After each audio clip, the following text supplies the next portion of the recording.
बिस्मिल्लाहिर्रहमानिर्रहीम। अस्सलाम वालेकुम स्टूडेंट्स, आज हम 11वीं क्लास फ़िज़िक्स की पंजाब बोर्ड की तरफ से जो न्यू बुक आई है, आज हम उसके चैप्टर नंबर 3 के कंप्लीट न्यूमेरिकल सोल्व करेंगे इंशाल्लाह।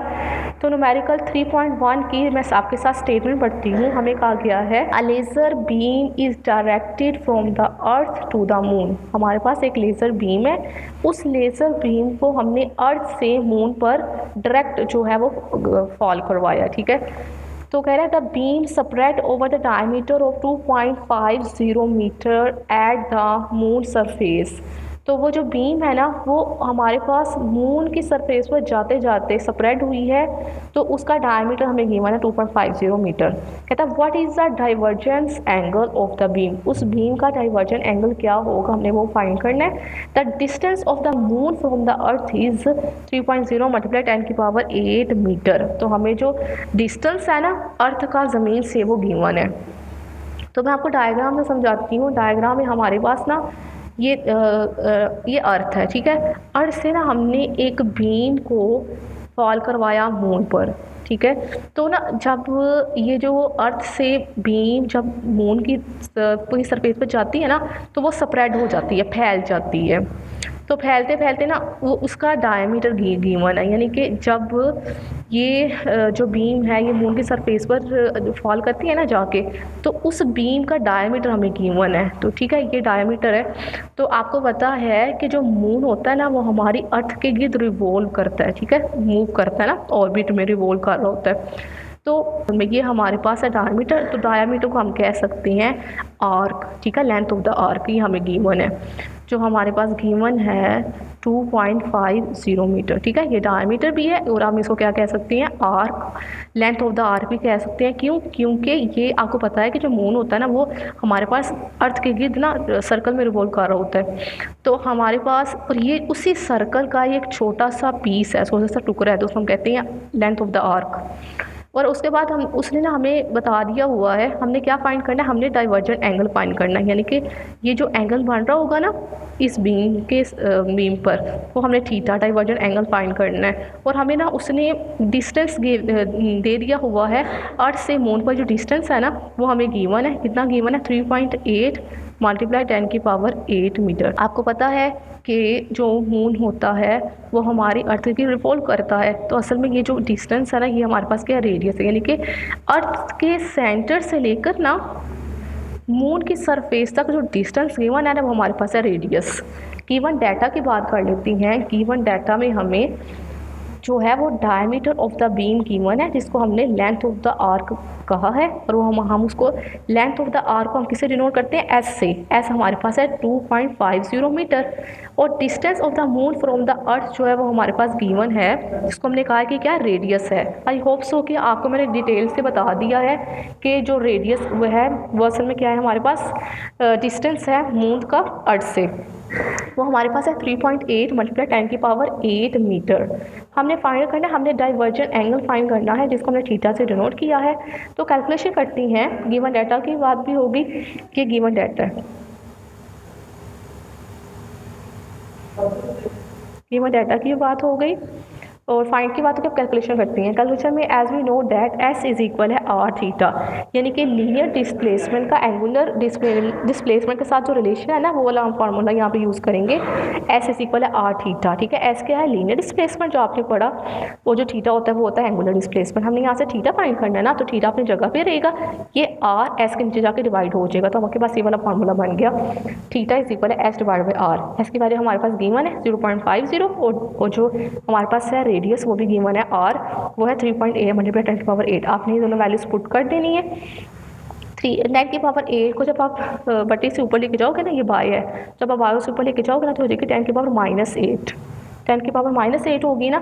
अब आपने ना कैलकुलेटर पे 2.50 को 3.8 के साथ डिवाइड करोगे तो आपके पास आंसर आ जाएगा 0.657 मल्टीप्लाई 10⁸। अब ना आपके पास जो ज़ीरो है ना, वो होना चाहिए, ये जो पॉइंट है ना, पॉइंट से पहले हमारे पास एक नॉन ज़ीरो है। तो आपने ना पॉइंट को हमेशा जो है वो नॉन ज़ीरो वैल्यू के बाद करना है, यानी कि पॉइंट को ना आपने लेफ्ट से राइट की तरफ मूव करवाना है। तो एक डिजिट मूव कर रही हो ना, तो आ जाएगा 10⁻⁻1।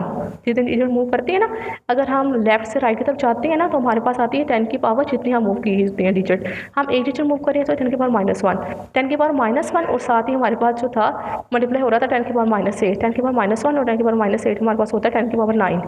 बेस सेम हो, पावर्स क्या होती हैं, ऐड हो जाती हैं, तो हमारे पास ये आ गया। तो 6.57 है ना, तो आप इसको लिख दो 6.6। आपको पता है ना कि पॉइंट के बाद अगर 5 से बड़ी वैल्यू हो तो आप उसको 1 बढ़ा देते हो, राउंड ऑफ कर देते हो।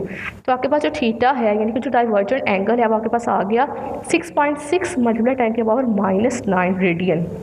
ठीक है, आई होप सो कि आपको इस न्यूमेरिकल की समझ आ गई है।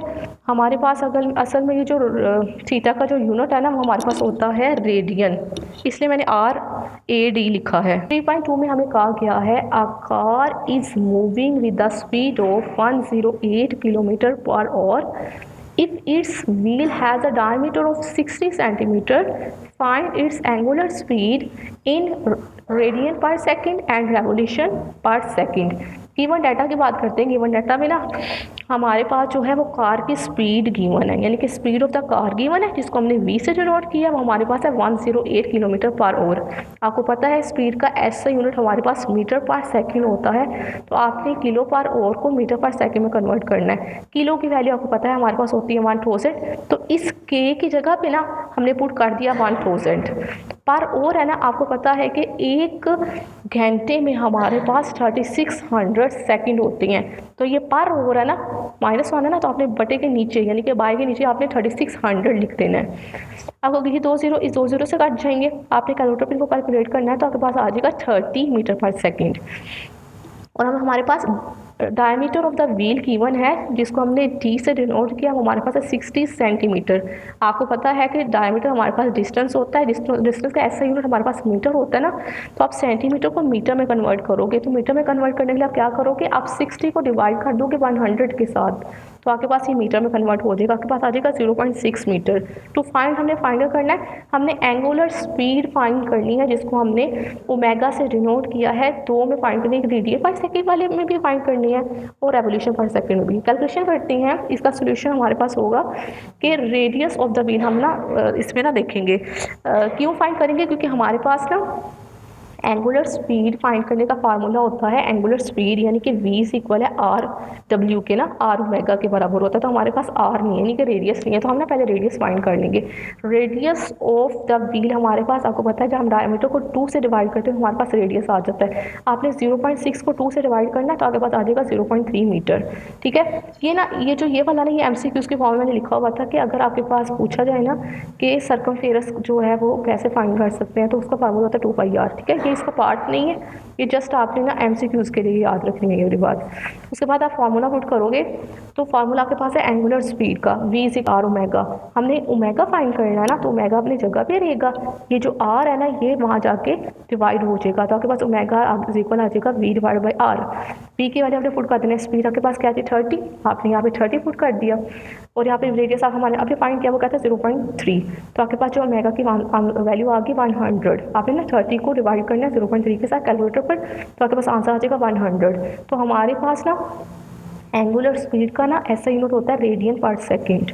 ठीक है, अब आपने रेडियन पर सेकंड को ना रेवोल्यूशन पर सेकंड में कन्वर्ट करना है, तो आपने याद रखना है जब भी हमने रेडियन से रेवोल्यूशन में जाना है तो हमने अपनी वैल्यू को हमेशा डिवाइड करना है 2π के साथ, और जब भी हमने रेवोल्यूशन से रेडियन में जाना है ना तो हमने मल्टीप्लाई कर देना होता है 2π के साथ, क्योंकि आपने ये रिलेशन याद किया था हमारे पास 1 रेवोल्यूशन इज इक्वल होता है 2π रेडियन के ना उससे।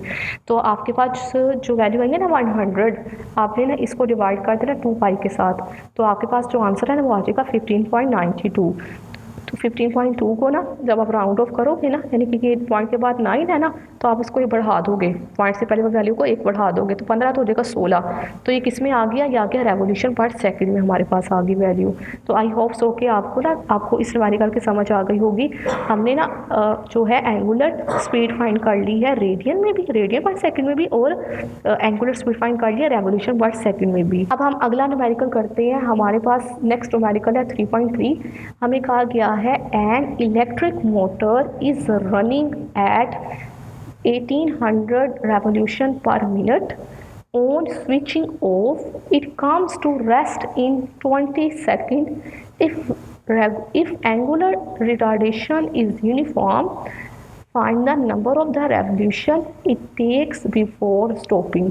हमें कहा गया कि हमारे पास ना एक इलेक्ट्रिक मोटर है और वो ना 1800 रेवोल्यूशन पर मिनट, यानी कि ना पर एक मिनट में ना वो 1800 रेवोल्यूशन वो कर रही है, मतलब 1800 दफ़ा ना एक मिनट के अंदर 1800 दफ़ा उसकी कोईल घूमती है। ठीक है, तो जैसे ही आप उसकी यानी कि मोटर के आप स्विच को ऑफ कर देते हो ना, तो वो रेस्ट पे जाते हुए 20 सेकंड के अंदर अंदर वो रेस्ट पे चली जाती है।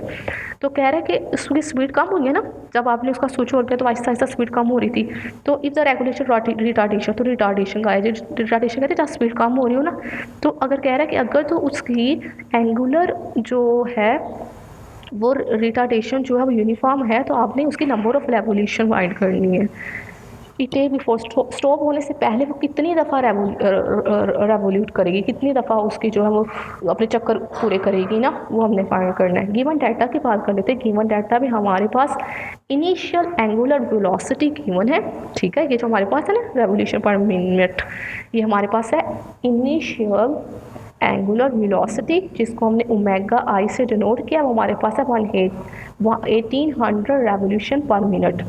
तो आपने ना, आपको पता है कि हमारे पास एंगुलर वेलोसिटी का ऐसे ही होता है रेडियन पर सेकंड ना, तो हम रेवोल्यूशन को ना किस में कन्वर्ट करेंगे, हमने रेवोल्यूशन को कन्वर्ट करना है रेडियन में। तो आपको क्या करना पड़ेगा, जब भी आपने रेवोल्यूशन से रेडियन में जाना है ना, तो आपने मल्टीप्लाई करना है 2 पाई के साथ अपनी गिवन वैल्यू को।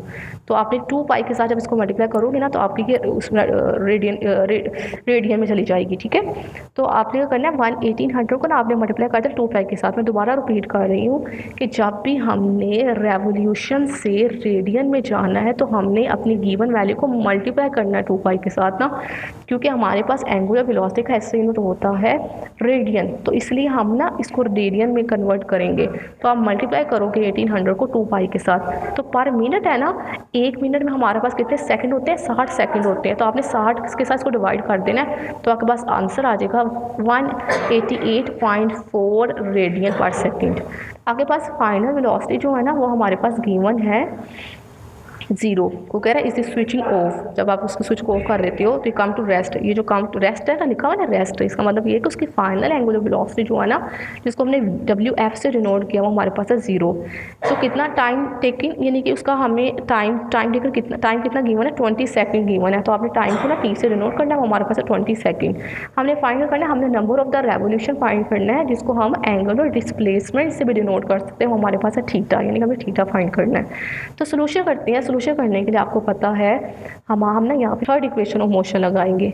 ठीक है, थर्ड इक्वेशन ऑफ मोशन आपको पता है ना क्या होता है, आपने पढ़ा थर्ड इक्वेशन ऑफ मोशन होता है 2AS इज इक्वल है VF का स्क्वायर माइनस VI का स्क्वायर। तो यहाँ पे हम सारी एंगुलर चीज़ों को ले रहे हैं ना, तो आ जाएगा आपके पास यहाँ पे ना जो A है ना, वो हमारे पास आ जाएगा, ये हमारे पास लीनियर एक्सेलरेशन होता है ना, लेकिन हम यहाँ पे एंगुलर लेंगे क्योंकि वो रेवोल्यूशन वाला सारा है ना, कोईल जो है वो जो मोटर की जो कोईल है ना, वो रोटेट कर रही है, इस वजह से यहाँ पे आ जाएगा एंगुलर एक्सेलरेशन को अल्फा से, और यहाँ पे डिस्टेंस जो है वो हमारे पास क्या है थीटा, और जो फाइनल वेलोसिटी होगा, फाइनल एंगुलर वेलोसिटी वो होगी WF का स्क्वायर माइनस PI जो हमारे पास है। ये इनिशियल वेलोसिटी है ना, हमने यहाँ पे कौन सी वेलोसिटी यूज़ करनी है, एंगुलर वेलोसिटी, तो हमारे पास होती है ओमेगा VI का स्क्वायर।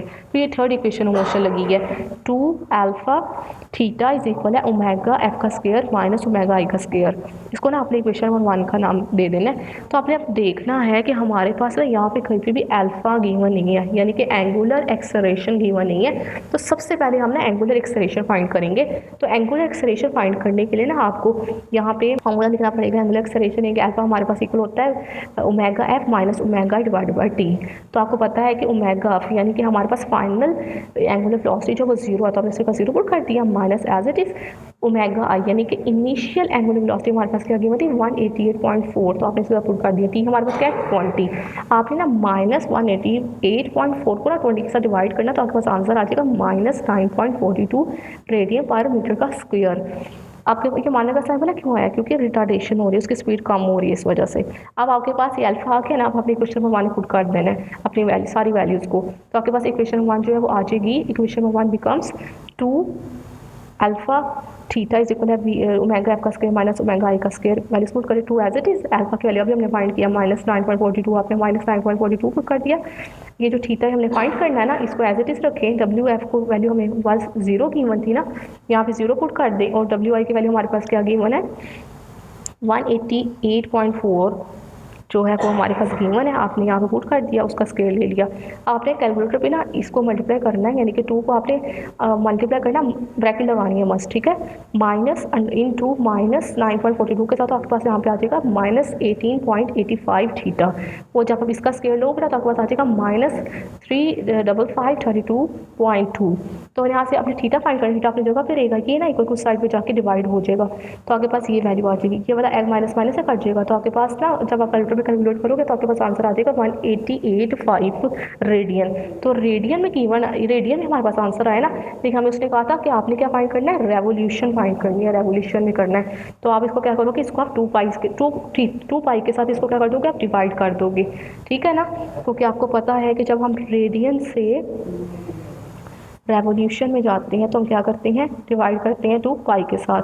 तो आपके 2 पाई के साथ डिवाइड करते हो तो बस रेवोल्यूशन में आ जाएगा। आपने 188.5 को डिवाइड करना है 2 पाई के साथ। पाई के लोगों को पता है क्या होते हैं 3.14, तो आपके पास आ जाएगा 300 रेवोल्यूशन। यानी कि वो जो हमारे पास मोटर है ना, इलेक्ट्रिक मोटर जो है ना, वो 20 सेकेंड में जब स्टॉप होएगी ना, तो असल में ना वो अपने स्टॉप होने से पहले ना 300 बार वो ना रेवोल्यूट करेगी, ठीक है। 300 बार अपने चक्कर को पूरा करेगी। आगे हमारे पास है न्यूमेरिकल नंबर 3.4। 3.4 में हमें कहा गया है a string 0.5 metre long holding a stone can withstand maximum tension of 35.6 Newton. Find the maximum speed at which a stone of 0.5 kilogram can be whirled with it in a vertical circle. हमारे पास ना कहा गया है कि हमारे पास एक string है, एक रस्सी है, उस रस्सी की लंबाई उसने बताई है 0.5 मीटर। लेट्स सपोज ये है हमारे पास एक रस्सी, इसकी जो लेंथ है, लंबाई है ना, अभी मैं इसको एल से डिनोट कर रही हूँ, लेकिन ना असल में ये ना हमारे पास लेंथ नहीं है, बल्कि ये हमारे पास रेडियस होगा। कैसे होगा मैं बताती हूँ। लेंथ हमारे पास गिवन है 0.5 मीटर। तो कह रहा है कि आपने ना इसके साथ ना एक स्टोन को ना अटैच कर दिया, ठीक है। उस स्टोन को जब आपने अटैच किया ना तो इसके अंदर ना मैक्सिमम टेंशन प्रोड्यूस हुआ, जिसको हम टी से डिनोट करेंगे, वो हमारे पास है 35.6 Newton. Find the maximum speed. आपने इसकी मैक्सिमम स्पीड फाइंड करनी है जब आपने इस रस्सी को एक स्टोन के साथ अटैच किया ना, तो जब आपने इसको मैक्सिमम घुमाया तो वो कह रहा है कि उसकी मैक्सिमम स्पीड क्या होगी। इसका इस स्टोन का मैस भी गिवन है 0.5 किलोग्राम। कह रहा है कि वो जब आपने इस रस्सी को जिसके साथ आपने स्टोन को अटैच किया ना, जब आप इसको वर्टिकल सर्कल के साथ ऐसे रोटेट करोगे ना, ऐसे घुमाओगे ना, तो आपने उसकी मैक्सिमम वो स्पीड फाइंड करनी है जब वो टूटे भी ना। यानी कि वो मैक्सिमम स्पीड जब आप उसको ऐसे मैक्सिमम उसको स्पीड उस वर्टिकल सर्कल के अंदर जब आप उसे मैक्सिमम स्पीड के साथ करो ना, उसको मूव, यानी कि टूटे भी ना, तो उसकी मैक्सिमम स्पीड क्या हो सकती है वो हमने फाइंड करना है। तो हम ना यहाँ पे ना गिवन डाटा की बात करते हैं। गिवन डाटा में ना हमारे पास length of the string given है, जिसको मैंने आर से डिनोट किया है। मैं बताती हूँ कि मैंने इसको क्यों आर से डिनोट किया है। असल में जब आप इस रस्सी को, इस स्ट्रिंग को जिसके साथ आपने स्टोन को अटैच किया, जब आप इसको एक सर्कल में रोटेट करोगे ना, ये वर्टिकल सर्कल है, एक वर्टिकल सर्कल के साथ रोटेट करोगे ना, तो आपको पता है कि असल में ये जो जब ये रोटेट करेगा ना सर्कल में, तो उसको क्या लगता है, उस पर सेंटीमीटर फोर्स एक्ट करती है ना। तो सेंटीमीटर फोर्स में यानी कि जो उसकी लेंथ होगी ना, रस्सी की जो लेंथ होगी, स्ट्रिंग की जो लेंथ होगी, वो उसके अपने ही रेडियस के बराबर होगी, ठीक है, रेडियस के बराबर होगी। इसलिए हमने इसको आर से डिनोट किया है, क्योंकि वो सर्कल में, वर्टिकल सर्कल में मूव कर रहा है। तो वर्टिकल सर्कल में आपको पता है कि जब वो मूव कर रहा होता है तो वो एक पीवट पॉइंट के कितना रोटेट करता है। तो पीवट पॉइंट से लेकर उसका सर्कमफेरेंस तक, यानी कि जहाँ इस पॉइंट में जाएगा, इस पॉइंट में जाएगा, इस पॉइंट में जाएगा, जिस मर्जी पॉइंट में जाएगा, उसकी तो लेंथ सेम रहती है। उस समय वही लेंथ उसके रेडियस के बराबर है, सर्कल में मूव होने की वजह से, ठीक है। तो आपके पास जो लेंथ ऑफ द स्ट्रिंग है उसको हमने आर से डिनोट किया, वो हमारे पास है 0.5 metre. Tension in the string हमें गिवन, इसको हमने टी से डिनोट किया, वो हमारे पास है 35.6 न्यूटन।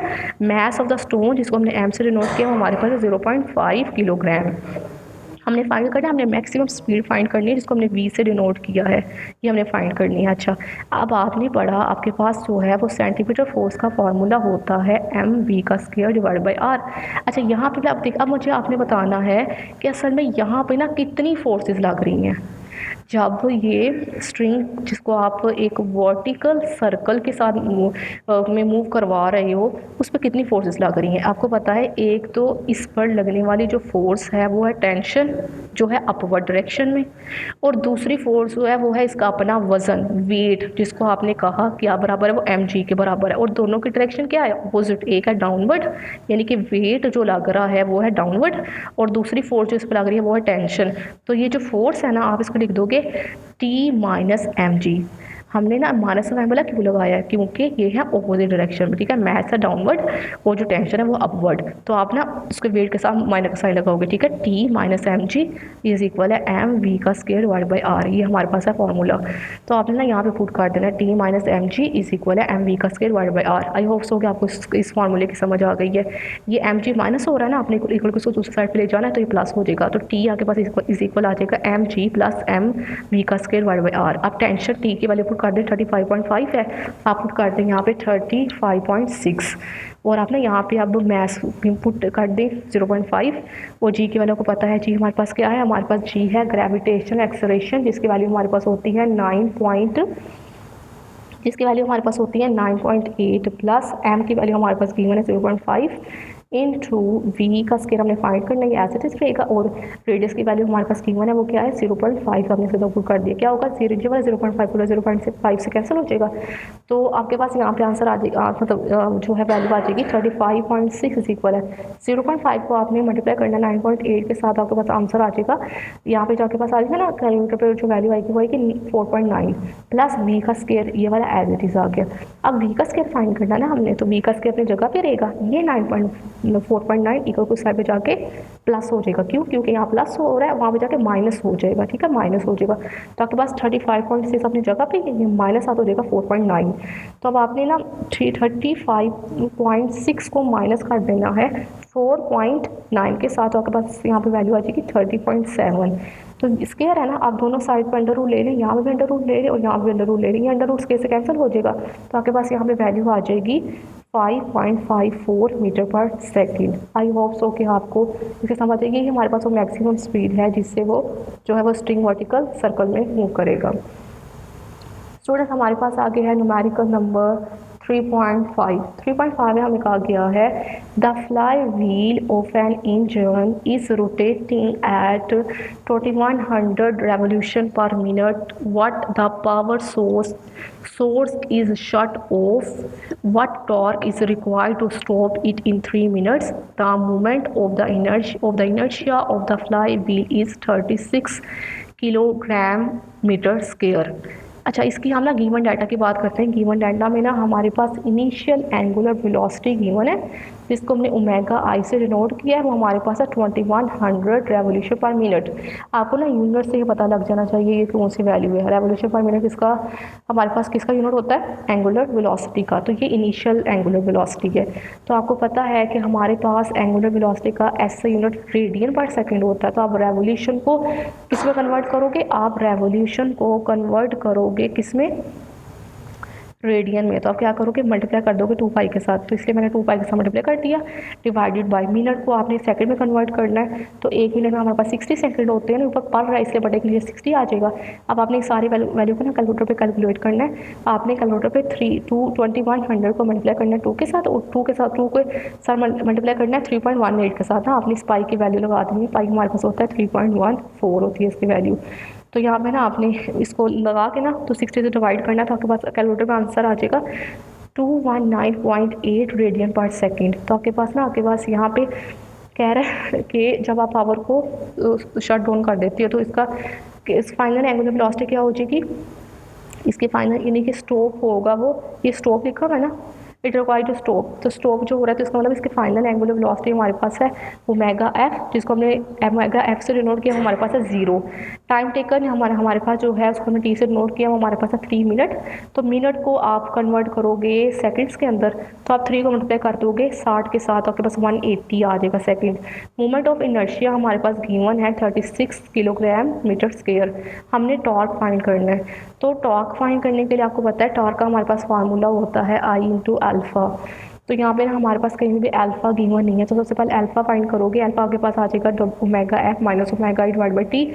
ओमेगा एफ की वैल्यू आपके पास 0 है और ओमेगा आई आपके पास क्या है 219.8। तो आपने इसे 21.98 219.8 पुट कर दिया डिवाइड बाई टाइम आपके पास है 180, आपने 180 पुट कर दिया, तो आपके पास यहाँ पे अल्फ़ा की वैल्यू आ जाएगी -1.22 रेडियन पर मीटर पर सेकंड स्क्वायर।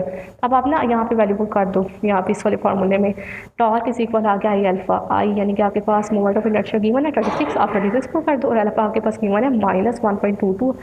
अब आपने ना इन दोनों वैल्यू को ना ब्रैकेट मस्त लगानी है। जब अपने कैलकुलेटर पर लिखना है ना, आपने ब्रैकेट में लिखना 36 और ब्रैकेट के अंदर लिखना है -1.22। तो आपके पास आंसर आ जाएगा -43.96 न्यूटन मीटर। तो हमारे पास ना असल में यही आंसर है किसका, टॉर्क का, यानी कि आपके पास जो टॉर्क का आंसर आ जाएगा ना वो आ जाएगा -43.96 न्यूटन मीटर इसका आंसर होता है। स्टूडेंट्स हमारे पास आगे है न्यूमेरिकल नंबर 3.6 में हमें कहा गया है what is the moment of inertia of the 200 kilogram sphere whose diameter is 30 centimetre. हमारे पास गिवन डाटा की बात करते हैं। गिवन डाटा हमें मैस गिवन है जिसको हमने एम से डिनोट किया है, और हमारे पास है 200 किलोग्राम, और हमें डायमीटर गिवन है जिसको हमने डी से डिनोट किया, वो हमारे पास है 60 सेंटीमीटर। आपने सेंटीमीटर को मीटर में कन्वर्ट करना है, तो आपको 60 को डिवाइड करना पड़ेगा 100 के साथ, तो आपके पास आ जाएगा 0.6 मीटर। तो डिस्टेंस गिवन है ना, तो असल में ना यहाँ पे हमने फाइंड करना है, मोमेंट ऑफ इनर्शिया जिसको हम आई से डिनोट करते हैं। तो कैलकुलेशन करते हैं। कैलकुलेशन करने के लिए आपने फॉर्मूला लिख लेना है। हमारे पास मोमेंट ऑफ इनर्शिया जिसको हमने आई से डिनोट किया उसका फार्मूला हमारे पास होता है 2/5 m इंटू आर का स्क्वायर। तो ये आर यहाँ पे क्या रेडियस है, तो डायमीटर गिवन है ना, तो आप यहाँ से रेडियस फाइंड कर लेंगे। आप क्या करोगे, डायमीटर को 2 से डिवाइड कर दोगे तो आपके पास रेडियस आ जाएगा। आपने 0.6 को 2 से डिवाइड करना है, तो आपके पास आंसर आ जाएगा 0.3 मीटर। आप जस्ट 42 पुट कर दें। आई इक्वल है 2/5 m, मेरे पास 200 है, 200 पुट कर दिया। आर हमारे पास क्या 0.3 का स्क्वायर। अब आपने सारी वैल्यूज़ को ना कैलकुलेटर पे कैलकुलेट करना है। आपने सबसे पहले 0.3 का स्क्वायर लेना है, जो आंसर आएगा उसको आपने 200 से मल्टीप्लाई कर देना है, जो आंसर आएगा उसको 2 से मल्टीप्लाई करके उसको 5 से डिवाइड कर देना, तो आपको बता देगा 7.2 किलोग्राम मीटर का स्क्वायर। ये हमारे पास आ गया moment of inertia. I hope so कि आपको न्यूमेरिकल समझ आ गई होगी, ये बहुत आसान था।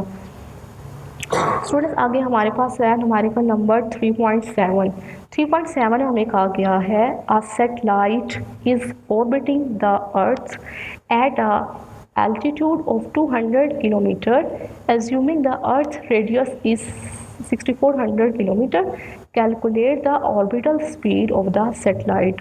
हमें कहा गया है कि हमारे पास ना एक सैटेलाइट है और वो अर्थ के गिर्द ऑर्बिटल और ना रोटेट कर रहा है, ऑर्बिट में ना रोटेट कर रहा है।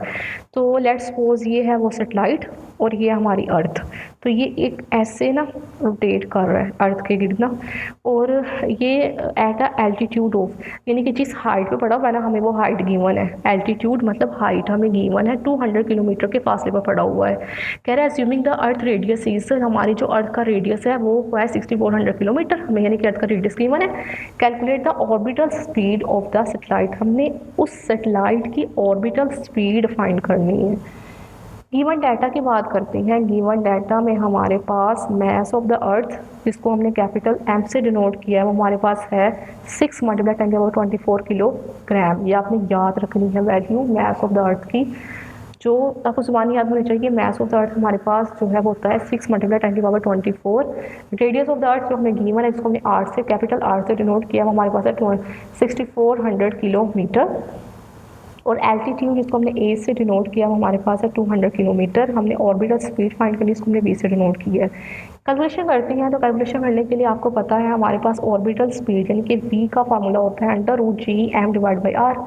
तो यहाँ पे देखें तो हमारे पास कहीं भी r गिवन नहीं है, स्मॉल r गिवन नहीं है। तो असल में जो ये स्मॉल r है ना हमारे पास, ये हमारे पास होता है distance of the satellite from the centre of the अर्थ, ज़मीन के सेंटर से लेकर इस ऑर्बिट तक जो फासला होता है ना, ये हमारे पास होता है आर। तो देखिए सर, आर यहाँ से लेकर यहाँ तक जो है वो हमारे पास क्या है, आपको पता है कि हमारा जो यहाँ से लेकर यहाँ तक हमारे पास क्या है आर, यानी कि क्या रेडियस ऑफ द अर्थ। और यहाँ से लेकर यहाँ तक क्या हमारे पास एच है। तो आपने एच के अंदर ना, यानी कि एल्टीट्यूड के अंदर ना, रेडियस ऑफ द अर्थ को ना प्लस कर दोगे तो आपके पास क्या आ जाएगा, आपके पास ये आ जाएगा स्मॉल आर। तो स्मॉल आर का फॉर्मूला आपके पास क्या आ जाएगा, radius of the earth plus altitude. Radius of the अर्थ हमारे पास क्या है 6400, आपने 6400 पुट कर दिया, प्लस आपके पास एल्टीट्यूड क्या है 200, आपने 200 पुट कर दिया। आप इन दोनों को प्लस करोगे तो आपके पास 6600 किलोमीटर में आ जाएगा। तो किलोमीटर की जगह आपने क्या करना है 10⁻³ पुट कर देना है। तो हमारे पास जो वैल्यू है ना, आप देखिए अगर आप ना इस पॉइंट लास्ट पे अपने पॉइंट को यहाँ पे लेकर आओगे ना, तो हमारे पास कितने रीडर चले हो आप, 1 2 3 रीडर चले हो। कहाँ से चले हो आप, राइट से लेफ्ट की तरफ गए हो। तो राइट से लेफ्ट की तरफ जाते हैं तो क्या होता है, पावर हमेशा प्लस में आती है। तो 1 2 3 रीडर चले हो ना, तो 3 की पावर 3 है। तो 3 की पावर 3 और साथ ही बोले 3 की पावर 3 है। तो बेस ही मतलब पावर्स क्या हो जाएंगी, ऐड हो जाएंगी। 3 के अंदर 3 को प्लस करोगे तो क्या आ जाएगा 6 आ जाएगा। तो ये 10⁻6 मीटर आ गया ना। अब हमारे पास ये आर आ गया ना, अब आपने ना इसको इक्वेशन 1 पुट कर देना है। तो इक्वेशन में हमारे पास आ जाएगा v इज इक्वल है √, ये g क्या है हमारे पास, ये g हमारे पास है ग्रेविटेशन कांस्टेंट, जिसकी वैल्यू आपको याद रखनी है। ये हमारे पास होती है 6.67 × 10⁻11। तो आपने यहाँ पुट कर देना है 6.67 × 10⁻11 इनटू हमारे पास mass of the earth given है, जिसको हमने कहा है 6 × 10⁻24। हमने यहाँ पुट कर देना है 6 × 10⁻24। और हमारे पास स्मॉल आर जो हमने अभी फाइंड किया था वो क्या था 6.60 × 10⁻6। अब आपने ना 10 वाली सारी वैल्यूज़ को ना एक तरफ कर दो। हमारे पास यहाँ पर 10⁻11 इसको हमने अलहदा कर लिया, और 10⁻24 है, और ये 10⁻6 है ना, तो ये डिवाइड हो रही है ना, तो उनको चाहिए तो बचेगी माइनस हो जाएगी। और आपने ना कैलकुलेटर पे जो वैल्यूज रह गई ना 6.67 × 6 डिवाइड बाई 6.60, आपने इसको कैलकुलेटर पे कैलकुलेट करना, तो आपके पास कैलकुलेटर का आंसर आएगा 6.06। और आपने ना, और ये जब आप वैल्यू करोगे ना -11 में से 24 को, जब आप 24 में से 11 को माइनस करोगे और फिर जब -6 करोगे तो आपके पास आ जाएगा 10⁻7। अब आपने ना इसका लेना है √, तो आगे बाद √, के बाद जो वैल्यू आएगी ना वो आएगी 7784 मीटर पर सेकंड। तो ना यहाँ पे ना हमने ना इसको ऐसे करते हैं, हमने सब किलो में लिखना चाहते हैं। तो आपके पास जो पॉइंट है वो लास्ट डिजिट में आना, आपने लास्ट इसको ना 3 डिजिट मूव करवाना है, आपने यहाँ से इसको यहाँ पे लेकर आना है। क्या आ जाएगा 10⁻³ आ जाएगा, यानी कि आपके पास आ जाएगा, मैं अगर इसको यहाँ पे लिखूँ ना, यहाँ पे जाके बस आप इसको मूव कराया ना, आपके पॉइंट आके 7.784 मल्टीप्लाई 10⁻³ मीटर पर सेकंड। तो 7 है ना, तो आप इसको कर दोगे, एक बढ़ा दोगे, ठीक है 7.8 हो जाएगा, आधे साथ आ जाएगा किलोमीटर पर ओवर। तो ये आपके पास आंसर आ जाएगा, ठीक है 7.8 किलोमीटर पर सेकंड। आई होप सो कि आपको इस न्यूमेरिकल की समझ आ गई है। हमने ये ना एंगुलर ऑर्बिटल स्पीड फाइंड कर ली उस सेटेलाइट की। स्टूडेंट्स आगे हमारे पास है न्यूमेरिकल नंबर 3.8। 3.8 में हमें कहा गया है a space satellite has a radius of 20 meter and rotates at an angular velocity of 0.5 radian per second. What is the artificial gravity? What is the artificial gravity experienced by the astronaut on the space station? हमारे पास कह रहा है कि हमारे पास ना एक space station है, उस स्पेस स्टेशन का हमें रेडियस गिवन है। गिवन डाटा की बात करते हैं, गिवन डाटा में हमें radius of the space station given है, जिसको हमने स्मॉल r से डिनोट किया, हमारे पास है 20 मीटर। उसके बाद हमें देखिए आपने इसके ना ऐसे यूनिट को देखना है, रेडियन पर सेकंड किसका यूनिट होता है, एंगुलर वेलोसिटी का होता है। तो angular velocity of the space station हमने गिवन है, जिसको हमने ओमेगा से नोट किया, हमारे पास है 0.5 रेडियन पर सेकंड। हमने उस स्पेस स्टेशन की आर्टिफिशियल ग्रेविटी फाइंड करनी है, जिसको हम जी से डिनोट करते हैं। अच्छा स्टूडेंट्स देखिए ज़रा, यहाँ पे ना हमने जी फाइंड करना है ना, तो जी फाइंड करने के लिए ना हमने यहाँ पे, आपको पता है कि यहाँ पे जो हमारे पास फॉर्मूला लगेगा ना, वो लगेगा a इज इक्वल है v का स्क्वायर डिवाइड बाई r, ये वाला फार्मूला यहाँ पे लगेगा। तो आपको पता है कि हमारे पास जो v है ना, वो हमारे पास इक्वल होता है r इंटू ओमेगा के। तो आपने ना इस v की जगह पे ना पुट कर देना है r ओमेगा, v का स्क्वायर है ना, तो r किसके ऊपर भी, r के ऊपर भी आ जाएगा स्क्वायर और ओमेगा के ऊपर भी स्क्वायर आ जाएगा, ठीक है। तो क्या होगा, नीचे वाला r को r से कैंसिल हो जाएगा, तो आपके पास जो a है वो इस इक्वल आ जाएगा। ये a जो है ना, ये हमारे पास असल में क्या है, एक्सेलरेशन है, ठीक है, angular acceleration a is equal आ जाएगा आर इंटू ओमेगा स्क्वायर। तो ये आपको पता है कि ये जो हमारे पास स्पेस स्टेशन है ना, ये एक क्या कर रहा है, रोटेट कर रहा है। तो रोटेट जब कर रहा है ना, तो इसका मतलब ये है, और ये हमने इस पर क्या फाइंड करना है, इस पर आर्टिफिशियल ग्रेविटी फाइंड करनी है।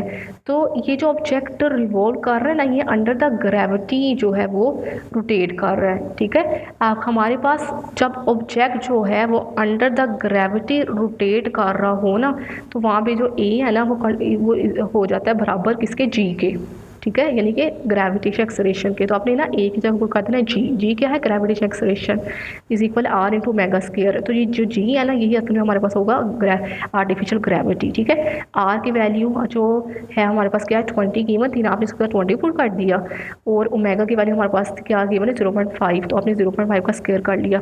आपने ना इन दोनों को कैलकुलेटर पे कैलकुलेट करना, तो आपके पास जो है ना आर्टिफिशियल ग्रेविटी, उसकी वैल्यू हो जाएगी 5 मीटर पर सेकेंड का स्क्वायर। तो यही हमारे पास ना वो रिक्वायर्ड आंसर है, यानी कि जब वो स्पेस स्टेशन जो है वो रोटेट कर रहा होगा ना, तो उसमें जो आर्टिफिशियल ग्रेविटी लगेगी ना, वो हमारे पास 5 मीटर पर सेकेंड स्क्वायर होगी। आगे हमारे पास है स्टूडेंट्स न्यूमेरिकल नंबर 3.9। 3.9 में हमें कहा गया है a bicycle wheel has an angular momentum of 10 kilogram metre का square per second and the angular velocity of 2 radian per second, find the value of its moment of inertia. तो given data की बात करती हैं। Given data पे ना हमें उसने कहा है पहले मैं आपको बता देती हूँ कि हमारे पास ना एक बाईसाइकिल का व्हील है, बाईसाइकिल का ना एक हमारे पास पहिया है, तो उसके पे जो लग रहा है ना एंगुलर मोमेंटम, वो हमें गिवन है। आपको पता है एंगुलर मोमेंटम को हम कैपिटल एल से डिनोट करते हैं, ठीक है। वो हमारे पास है 10 किलोग्राम मीटर का स्क्वायर पर सेकेंड। अच्छा, आगे वो कह रहा है कि ना उसकी एंगुलर वेलोसिटी भी गिवन है। एंगुलर वेलोसिटी को हम ओमेगा से डिनोट करते हैं, ठीक है। वो हमारे पास है 2 रेडियन पर सेकेंड। हमने फाइंड करना है, moment of inertia. Moment of inertia को हम आई से डिनोट करते हैं। तो आपने जस्ट वैल्यू फार्मूला लिखना है, कैलकुलेशन में फार्मूला लिखना है, L is equal I omega. I find करना ना, आई अपनी जगह पे रहेगा, और ये जो ओमेगा है ना डब्ल्यू, ये वहाँ जाके हो जाएगा, मल्टीप्लाई हो रहा है बिल्कुल साइड पे जगह, तो डिवाइड हो जाएगा। तो आई आपके पास आ जाएगा एल डिवाइड बाई ओमेगा। आपने जस्ट वैल्यूज पुट करनी है। एल हमारे पास क्या है 10, आपने इसका 10 पुट कर दिया, और ओमेगा हमारे पास क्या है 2, तो 2 1 2 2 5 10। तो आपके पास जो आई है ना, यानी कि मोमेंट ऑफ इनर्शिया, वो आपके पास आ जाएगा 5 किलोग्राम मीटर का स्क्वायर।